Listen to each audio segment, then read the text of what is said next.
Okay, greetings everybody.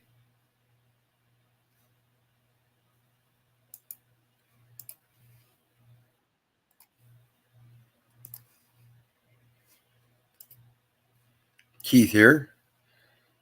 Hoping everybody's having a good day, enjoying life, living life, loving life. I've got a page that's not responding here, so hold on for me a second.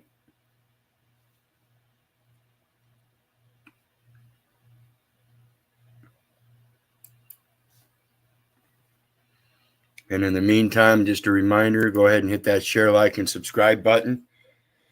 And if you're on Hecklebus, go over to El Perro and hit the share, like, and subscribe over there, and vice versa. If you're on El Perro, go over to Hecklebus and like, share, and subscribe over there. There is a PayPal link pinned in case you want to share any love.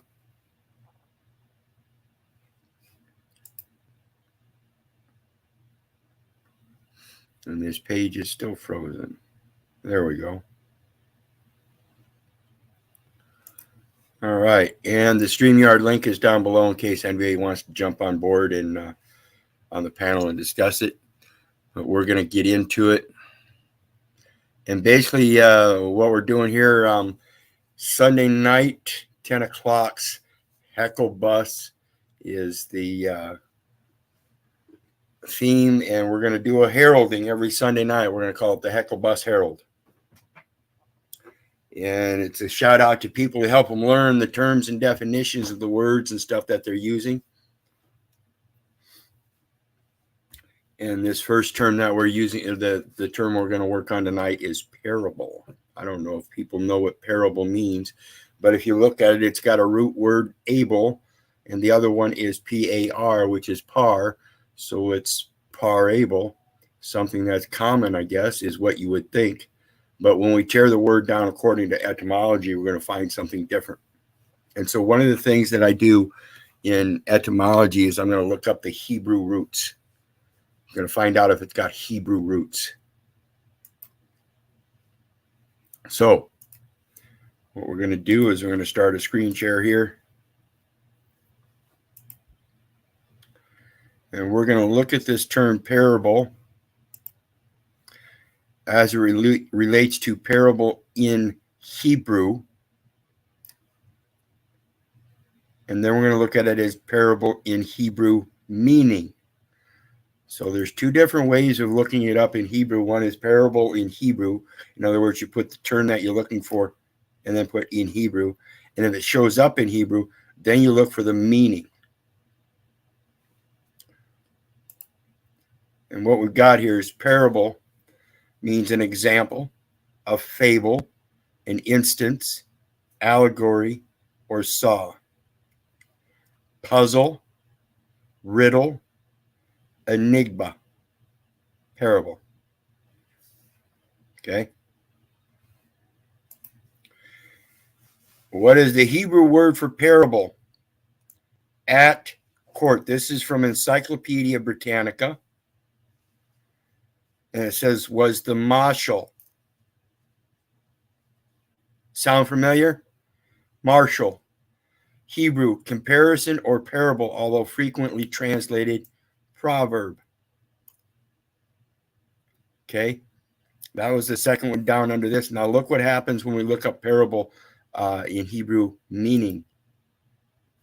In Encyclopedia Britannica, in biblical literature, proverbs, at the court was the marshal.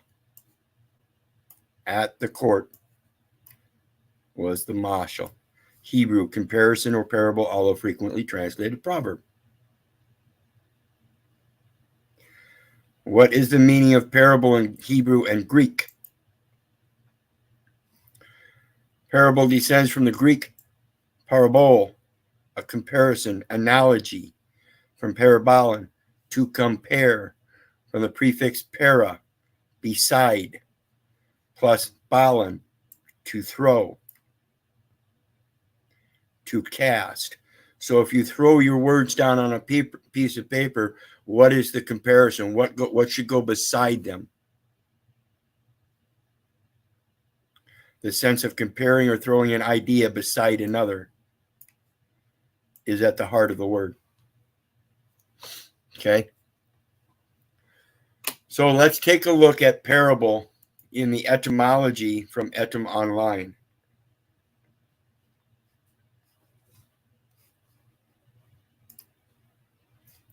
And I forgot to share that last screen, but just so you know, in biblical, this is from parable in Hebrew meaning. And then this is the Greek and Hebrew translation. Same thing, but it's a sense of comparing or throwing an idea beside another. So it's actually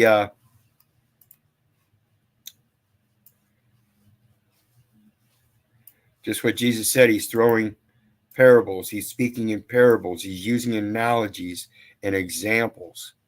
Don't get confused by the scriptures when it says Jesus spoke in parables and it's only those that can understand the parables, because parables are just examples. He was giving you examples, and it's just one of those things that goes to the law is uniform throughout all jurisdictions.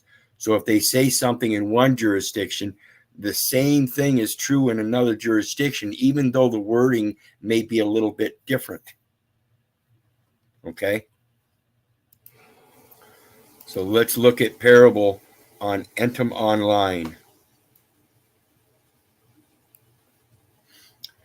Allegorical or metaphorical narrative. So when it says that Jesus spoke in parables, and then the scriptures are written about Jesus' life and those parables, that is allegorical or metaphorical narrative itself. And you can, and it's reason and logic to discern this because it was written by many different people from their metaphorical narratives, usually having a moral for instruction. The structure, the foundational structure has to exist first. That is the moral. Usually having a moral structural foundation for instruction.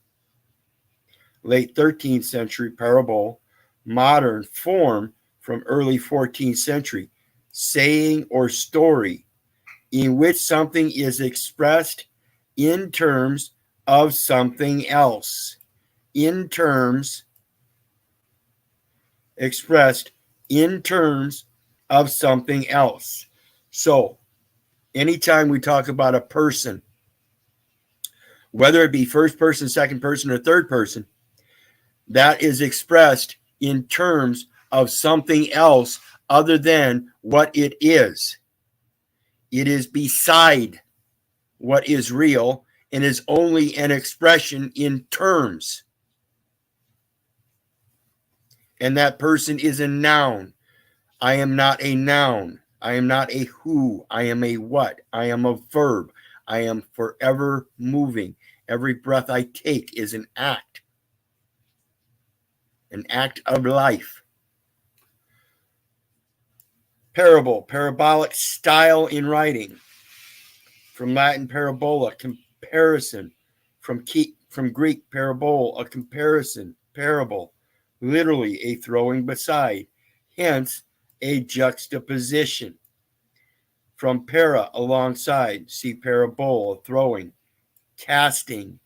Before thou was cast from the womb.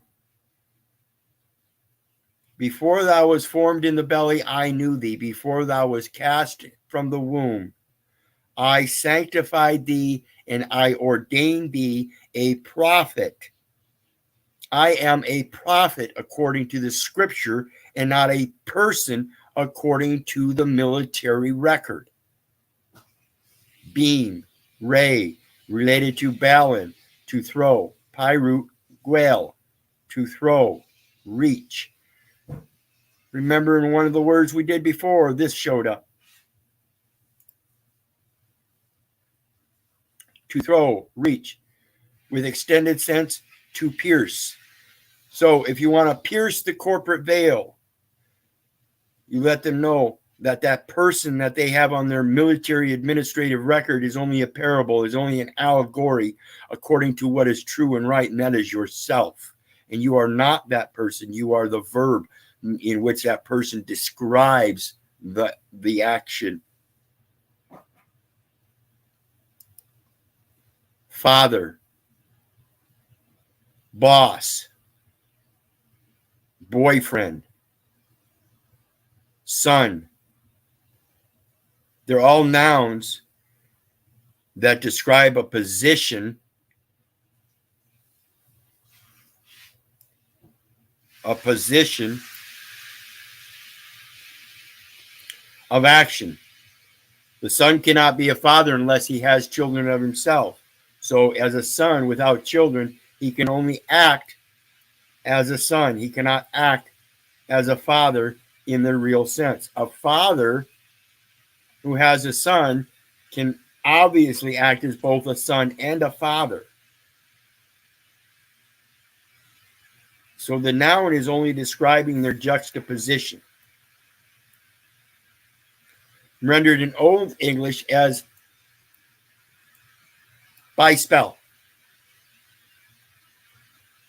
You see that? Rendered in Old English as by spell. In Vulgar Latin, parabola took on the meaning word. In beginning was the Word, and the Word was God, and Word was God. Hence Italian parlar, French parler, to speak. Parler. Now you remember the word that had guel in it? Remember I just did a video on parlay. To reach, to throw. It's the same thing as parable. Right?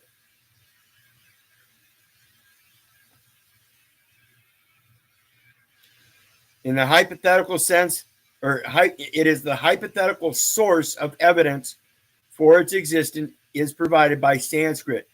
Apaguria, swinging, whirls, twirls, to throw so as to hit. Also in a looser sense, to put, place, lay, position. The juxtaposition that you place yourself in. Bowl, a throw, beam, ray. Belemnon, a dart, javelin, as in piercing the veil. Remember? Pierce, to pierce. Balloon, needle, ballazine, to dance. We're supposed to express ourselves, right? Can we do so by dancing? Armenian, can we speak by dancing? Cultural dances. You know, the rain dance was a speech, a prayer to the heavenly realm for the natives to bring rain. It was them speaking to their spirits in the sky. What form are you going to learn how to speak in? I torture. Armenian kelim, I torture. Pain. From Czech Slavonic, pain. Lithuanian galus, end. Agony, to sting. Same thing as pierce. Para, before vowels.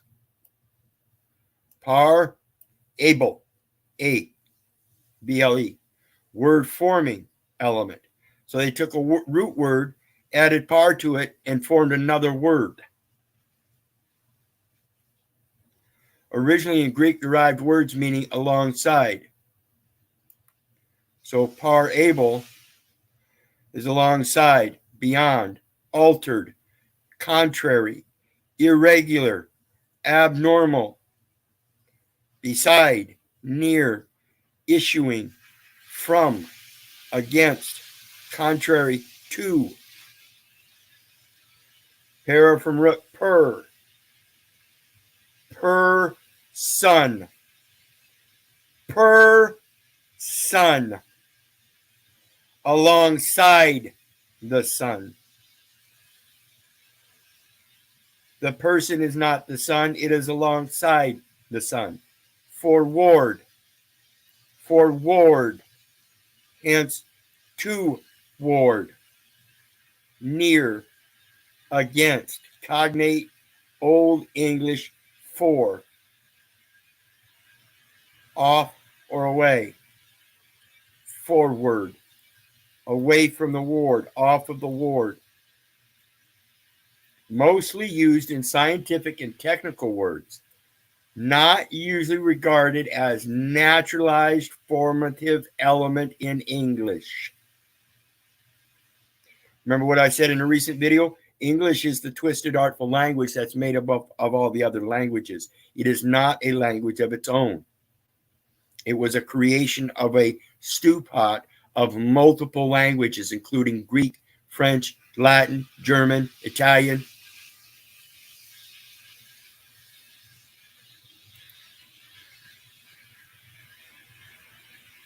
This is simple stuff, folks. This is simple stuff. Simple stuff. So before I'm out, I want to say thank you for everybody for joining. Callaway Crusher, Ramon Marquez, Sherelle Snow, Harry Nutt, anybody else that I missed. Again, I've got platforms I'm showing on that I don't see the viewers, so my apologies. But remember, folks, it's very inherent that you get back to the origins of the terms and conditions that you're using so you can comprehend them. And when you look at them, as you'll notice, there are so many things that are pretty much synonymous. Like I said, parable goes right along with parlay that we did the other day. And parlay is a vote. And yet here it is being compared to parable, which is a semblance or an example of something else. And we know the noun as a person, place, or thing is a description of something else. It's a semblance. It's something that sits beside something else. It's all the same thing. So when you learn this stuff, you realize how the English language is constructed, and you can tear it apart and show them how they're the ones that are babbling, how they're the ones that are incompetent. Okay? And greetings, Steve and Citizen Science Oral Health Project. Real quick here before I go on this one, I am going to be coming back with another one on kidnapping, blackmail, and forced labor. So be watching for that. I'll be coming back here pretty soon with that. And that is a matter of personal jurisdiction and abuse of the legal process. But in the meantime, get over to Citizen Science Oral Health Project if you want some good information over there. Subscribe over there. He's got some great information. He's doing it just like I am on a daily basis, making several videos and stuff. So pay attention. He's going to break it down in a different way than I do. And the more you learn how things are broken down by different people, the more you're going to connect dots. So please think about this. And then I'm also going to be doing a video on another person that's active in the audit stuff. I think he does one of the best jobs when it comes to the auditors. I've got to go back through and look at his stuff and see if he's done anything with post offices, because I know that's one of the inherent problems with jurisdictional venues is the post office. These guys go in there and do these audits, and they call the police. That's the wrong venue. They're dismissing the postal venue and switching venues right before your eyes. You shouldn't let them do that. But anyway, I want to thank everybody for joining me. Hit the share, like, and subscribe buttons and be watching for me. I'll be back here shortly with another one. I think I've got it scheduled for 11 p.m. I'm not sure. If not scheduled,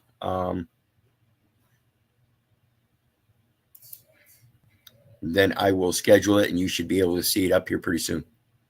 So in the meantime, again, God bless. I love you. And you know, the return part is I don't give a fuck whether you love me back. Just get off your ass, go out and do something. Learn how to do your research so you can quit being fooled by beliefs. God bless everybody.